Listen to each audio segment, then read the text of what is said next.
Hi, my name is Robert. This video is designed to give you step-by-step detailed instructions on completing the task at hand. Please read the comments in the About section of this video. It has valuable information and updates. My YouTube channel has a disclaimer video that I encourage you to watch. And please like, share, and subscribe. I hope you found what you're looking for. Thank you very much for watching. In this video, we're going to be replacing the headlight on this 2000 Saab 9.3. This process should be the same on all Saab 9.3s from 1998 all the way to 2003. It may cover more.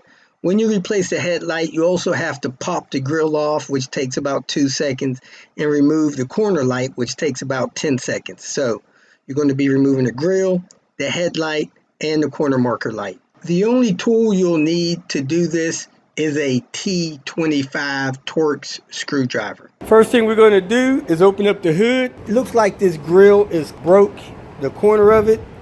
So I'm going to release this tab here and lift this grill off, get it out of the way so that the headlight can come out. I pulled this grill off, set the grill over to the side.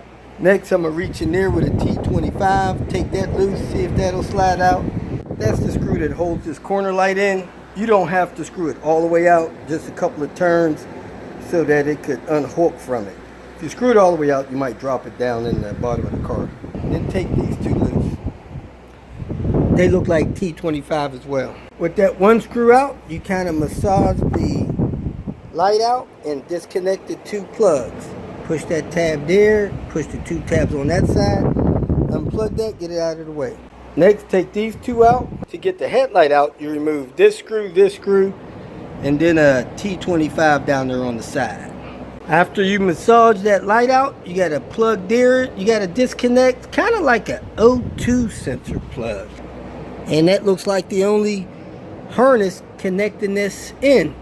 And you could put a small screwdriver in that little slot there and turn it, and that'll work that plug out and massage it out as you pull this red part away from the connector. That connector has a track in it. As you pull it out, the plug pulls away from the light. So now I'm going to set these two screws in there, set that screw in there, set that screw in there so I don't lose my screw. If you feel that this information was useful, please like it and share it with your social media friends. You can subscribe to my channel so that you will get notifications of future videos that I post. You can follow me on Twitter, and if you need to contact me directly, please visit my website. And if you have any questions, leave them below, and someone or myself will reply to them. Again, thank you very much for watching.